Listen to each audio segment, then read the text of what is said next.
Hello and welcome to Colred Plays Raid Shadow Legends. I am Colred. I appreciate you being here. In today's video, we are going to be talking about another dungeon. This time around, it will be the Spider's Den. So I'm going to walk you through the fight and give you all the information you need to know about the mechanics of that fight.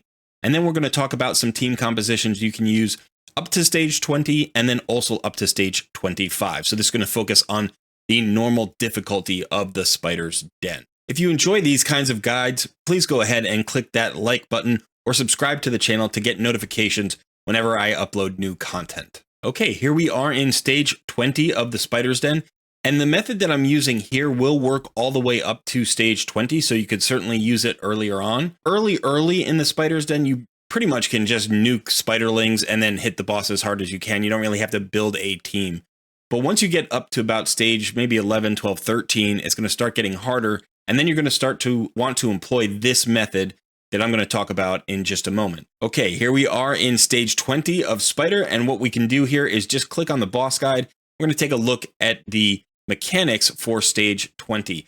Now, all of the mechanics will be the same for stages 1 through 20, and then the mechanics change slightly for stages 21 through 25, and we'll go over those changes when we get to stage 25. But for right now, let's get the mechanics down of this fight. So as you can see, the boss has 2 attacks. The first attack is an attacks all enemy. Damage increases by 15% if the target has poison debuffs. So managing poison debuffs is going to be one of the components of a team, especially early on. By the time you get to stage 20, we're probably going to handle it a little bit differently than worrying too much about the poisons. But we'll talk about that when we get to the team composition. The second skill here is Stupefying Silk. This also attacks all enemies, has a 70% chance of decreasing the turn meter by 30%. If a target's turn meter is fully depleted, places a sleep debuff for 1 turn. So this can happen, and this is something we want to watch out for. But you can see we have 2 AoE attacks, so everybody on your team will always be hit when the spider boss attacks. Now, despite those 2 attacks, those aren't really the core mechanic of this fight. The core mechanic here is the passive called Spiderling Horde. So what will happen is the Spider Queen, I guess we're calling her Scavig, will spawn 6 spiderlings at the start of the round. So when you come in, there will be 6 spiderlings that drop onto the board. Then the boss will spawn 2 additional spiderlings at the start of each enemy champion's turn. That means your champion's turns. So before you go, 2 more spiderlings will drop. And then after your first champion goes and before the next champion goes, 2 more spiderlings will drop. Eventually what will happen is you will have up to 10, a maximum of 10 spiderlings in the battle at any time. Okay. Now, the boss will also spawn 4 spiderlings at the end of its turn. Now, when it's Scavig's turn, Scavig consumes all remaining spiderlings at the start of each turn. So when she gets her turn, she consumes all of the spiderlings. If she consumes spiderlings, she will not consume them on the following turn. So she won't do that 2 turns in a row. That's actually kind of friendly because sometimes you get behind and the only way you're going to catch back up is by having one of those turns where the boss isn't consuming spiderling. Now, Scavig will heal herself by 3% for each spiderling consumed, but also permanently increase her attack by 10% for each spiderling consumed. So if this fight goes several rounds or several turns, where she's constantly consuming spiderlings, you're going to get one shot eventually. She's just going to get so much damage, she's going to kill your entire team. Heals from lifesteal, artifacts, and skills that heal based on damage inflicted, this means your team, will only heal champions by 35% of the stated amount when attacking Scavig or her spiderlings. So lifesteal is less powerful here in this dungeon. Doesn't mean you can't use it. Also, remember that if you have like War Master or Giant Slayer procs, those will still heal you for quite a bit because the boss does have a lot of health, especially in higher stages. There are 2 additional passives here up to stage 20. The first one is immune to heal reduction debuffs, so you can't prevent that heal that she gets from consuming spiderlings.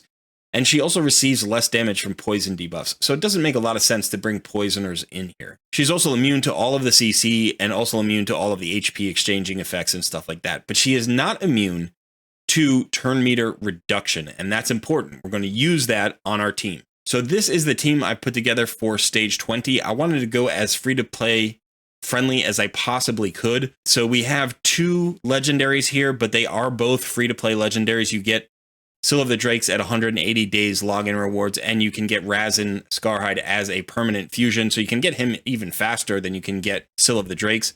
We also have an Armiger here who has an uncommon, is very easy and accessible. We do have a Cold Heart here who is a Void rare, a little bit harder to get. And then we have Deacon Armstrong. You know, Deacon is one of those champions that features on a lot of my free-to-play teams. He is a champion that's relatively easy to get if you've used the code for him at the beginning of the game, but also as an epic that is not a Void epic, he's a little bit easier to get. You do not need these exact champions by any stretch of the imagination, but you'll see that these champions play particular roles, and you do need those roles covered, especially once you get up to stage 17, 18, 19, 20 of the Spider Den, because that's when the damage starts to really ramp up. Now, first of all, I'll go to the team setup, and I want to show you that I don't have any AI going on here. I have not done anything to this team. I am just letting it run. You might be able to improve the performance by putting this on AI, but I'm just going to let it run. Now, as you can see, my Deacon Armstrong is built fairly well, very fast, high accuracy, pretty tanky with over 4K defense, so he's built very well. My Seal of the Drakes is also in pretty good shape here. 68,000 HP, over 4,200 defense, 220 speed, and 357 accuracy. Now, you only need about 250 accuracy here, so don't think that these are the stats you have to match. Likewise, you don't need Deacon Armstrong or Sil in this composition to be this tanky, because neither one of them is likely to take a lot of damage. They just happen to be built that way because I use them a lot at end game. Now, Cold Heart is built decently well. The thing that's important here is, 100% crit rate. Remember, you can build her with 70% crit rate because her Heartseeker has an extra 30% crit chance built in. So you don't need 100% crit rate, but you do want a decent amount of crit damage. 250 would be a really good number to shoot for. Our next champion is Armiger. If you don't know what Armiger does, on his A1, he decreases turn meter by 30% if his attack is critical. So you do want him with a 100% crit rate. Here I have him at 97. I have no masteries on my Armiger. I, in fact, don't really use him on this account. I built him specifically just for this video. So I did get him up to 318 accuracy, so he has enough accuracy to land that turn meter decrease. But you can see he doesn't have a lot of crit damage. And his second ability is an enemy max HP ability, just like Cold Heart's Heartseeker, which is also an enemy max HP ability. So he can do a decent amount of damage here, but you would want him in more crit damage than 180. You would like to get him to also about 250 or a little bit higher. But again, that 100% crit rate is going to be important for landing his riposte and decreasing the enemy's turn meter. Finally, we have Razin Scarhide. Now, Razin is going to be doing several things in this fight. The first thing he's going to be doing is bringing sheer, so we're going to have a decreased defense and a weaken. We do have a decreased defense from Deacon Armstrong, so we already have that covered, but this brings us a weaken, which is very nice. In addition, he has Bog Down, which attacks all enemies and decreases the turn meter by 100%. So this is going to delay the Spiderlings a little bit longer. It can also work against the boss. And then finally, because he is weak affinity in this fight, he's the likely Spiderling tank. So one of the things that you want to consider is the affinity of the level, the stage of the dungeon that you're in. Because the Spiderlings are going to be putting poisons. They're all going to be attacking somebody, and they're going to be putting poisons on that champion as well. So having a weak affinity champion who's pretty tanky and can take the hits, that can be a really big benefit. You can handle the Spiderlings in several ways, but for this team, what we're basically doing is we're letting Razin take all the heat. He's going to get hit a lot. And Seal of the Drakes is going to try to keep him alive. I don't know if it's going to work. He might die, but if he does, Seal can also revive him. That's why she's here. As you can see, Razin is not super tanky. 3,700 defense is decent. Speed of 215 is decent. Accuracy is plenty high.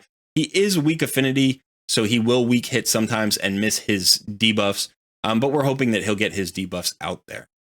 One other thing to mention about Seal of the Drakes is her A1 does have some turn meter decrease, and it also has a decreased speed. Those are both beneficial. So actually all 5 of our champions do have some turn meter decrease, and that's going to be key to a successful run here. The more that we can keep the spider boss locked down so she doesn't take turns, the less she's going to heal herself, and the less likely she is to actually increase her attack and then hit us and one-shot us. Okay, let's jump into a run.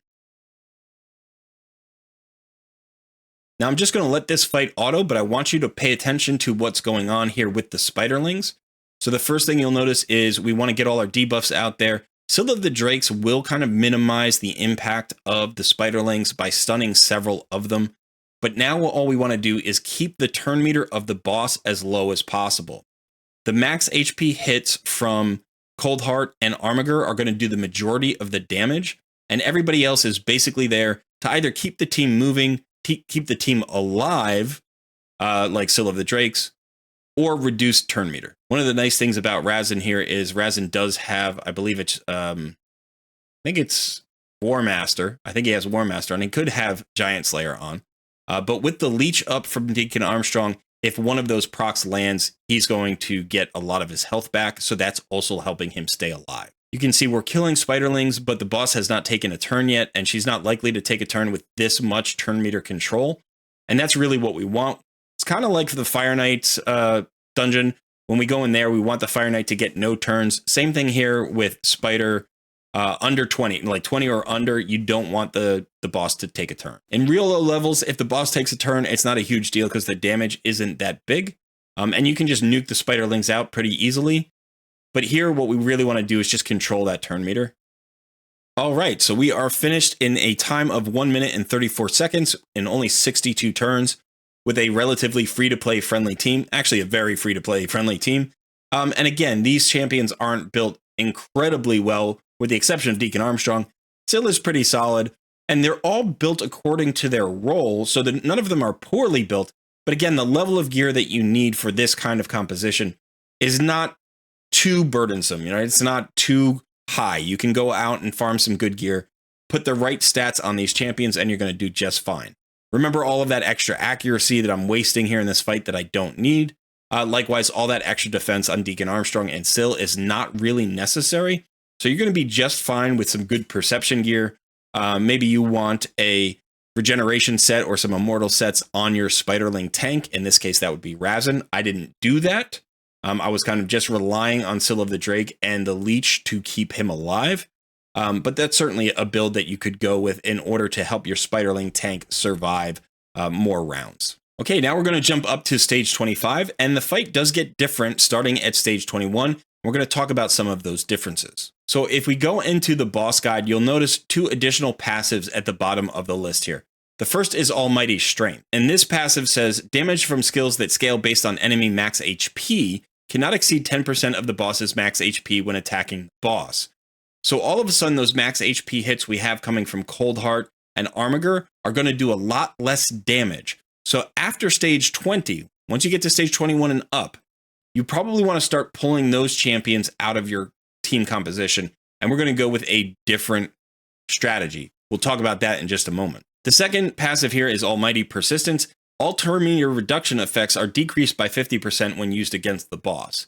So you might think, okay, we also have to avoid turn meter reduction compositions. But that's not actually true. I would say you could go all in on turn meter reduction because the boss going is always bad. Remember, she consumes her Spiderlings, she heals, she's also going to increase her damage. So it's very dangerous when the boss goes. Now, if the boss gets 1 turn, maybe that's not the end of the world, but you can still put some turn meter control on your team here. It won't be as effective, but if you can still limit the number of turns that the boss gets, that's going to be all to your advantage. So here in stage 25, I am using an HP burn composition, and that is by far the best strategy for stages 21 through 25. You can even use this on stage 20 or before stage 20, but you don't have to. If you have those max HP hitters like Coldheart, those are definitely a good way to go for stage 20 and under. So as you can see, I am using a level 50 Mordecai here as my HP burner. And so I just wanted to show you that you don't have to have one of the top tier HP burners for this to work. Mordecai is very solid, don't get me wrong, but obviously at level 50 and being an epic, there are better HP burn champions than this champion. For instance, if you've recently pulled Artak, then that's the guy. You're all set. You are totally fine. Artak is going to crush Spider for you. So go ahead and build your Artak up if you haven't already and get him into the Spider's den. But in this case, we're going to be using Mordecai. One of the things you'll notice is at level 50, he's going to be very squishy. He is a support. He's not very defensive anyway. So he's going to actually be our Spiderling tank, which is worrisome. So in order to keep Mordecai alive, what I've done is I've brought in an additional CC champion. So here I have Shiramani, who has a 100% AoE freeze, and obviously she has strong affinity, so she won't weak hit. Now this is just the way I've built my particular comp. You don't have to use CCs necessarily. If you have a stronger, more durable HP burner, or Spiderling tank, I should say, because it doesn't have to be the HP burner. If you have a more durable Spiderling tank, then you could certainly get by with heals and cleanses, maybe a block, debuffs, buff. You could go that route as well.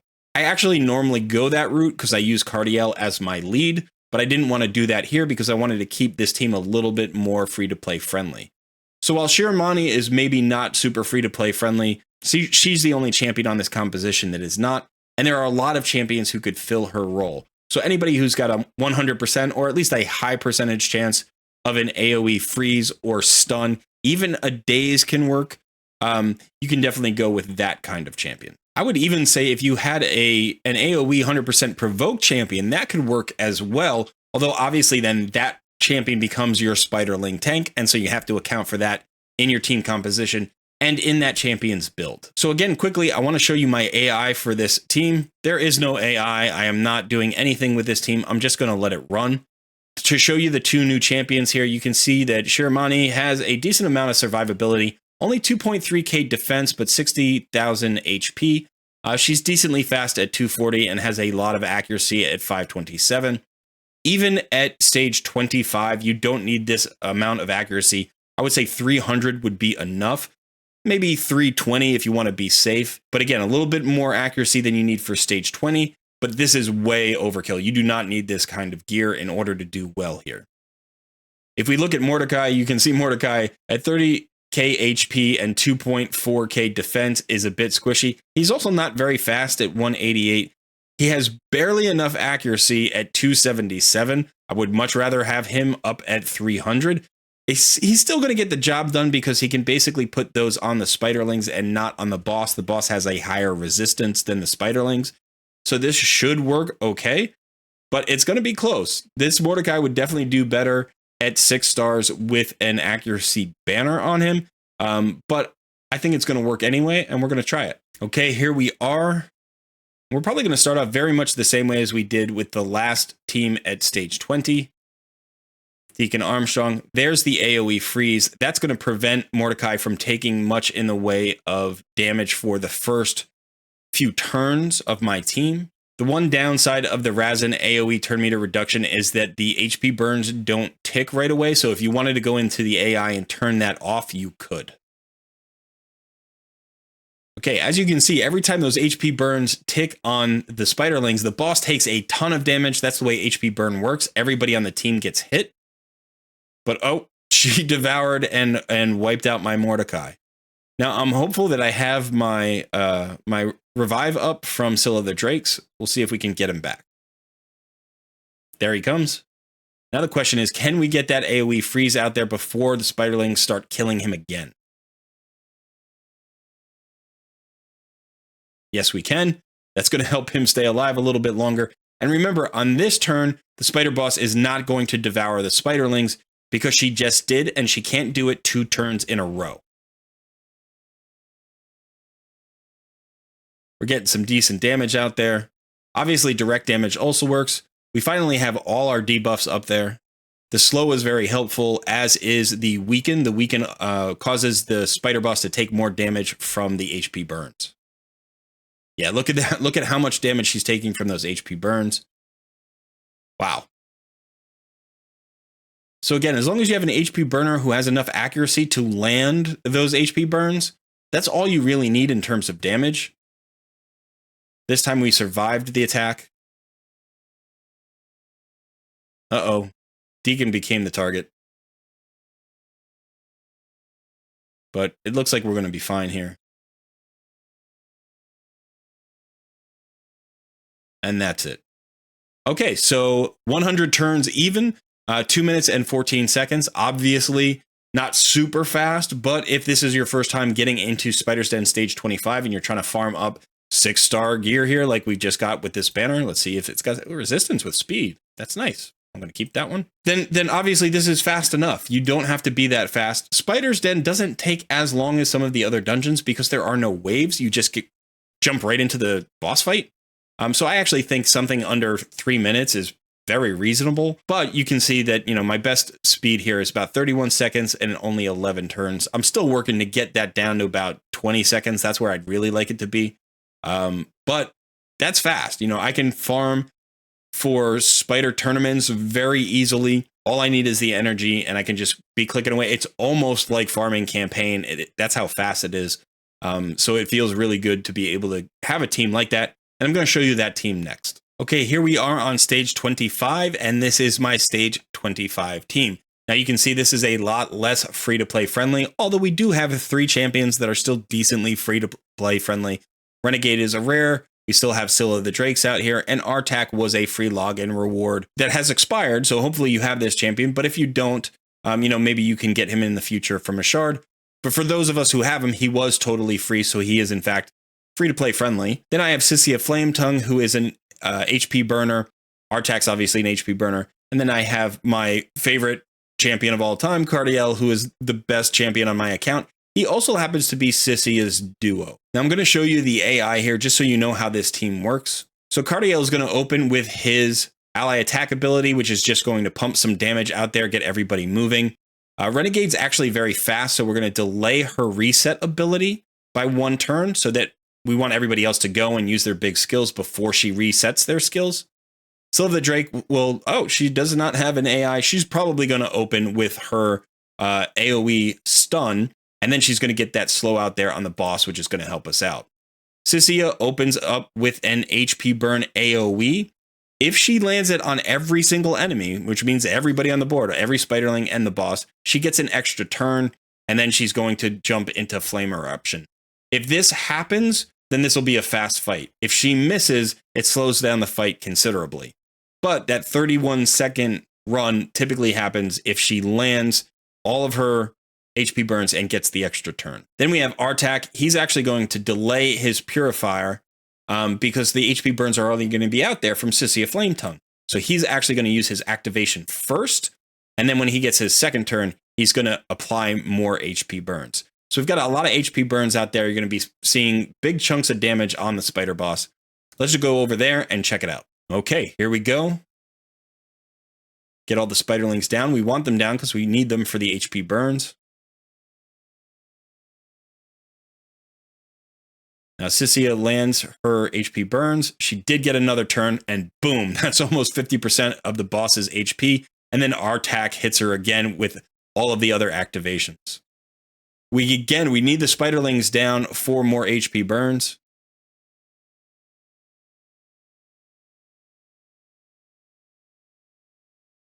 And there are some HP burns from Artak.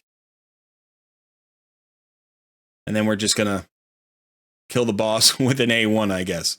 Okay, so 12 turns, 39 seconds, pretty fast. Feels really good once you get to this point. Again, just a reminder, I'm probably 26 or 27 months into the game at this point, and this team took a while to put together. Obviously, Artak is a relatively new champion, and when I got him, I was like, I got to put him into a team to speed up my Spider's Den. So my stage 25, my fastest time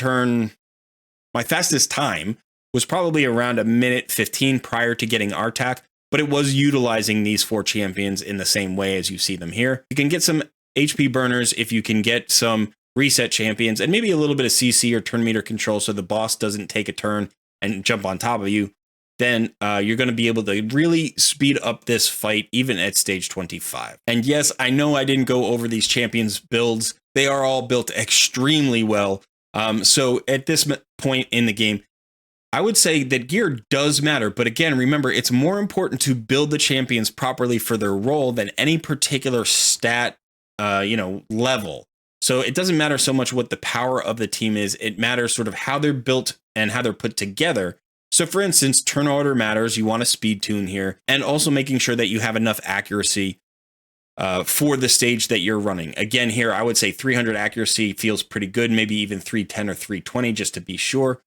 But you don't necessarily need that maximum. We saw how Mordecai could get through stage 25 with only 277 accuracy. So again, there are teams that are going to be faster, but you can still successfully clear stage 25 of Spider's Den with a relatively modest composition as long as they're put together well and built properly for their roles. Okay, that is it for the Spider's Den.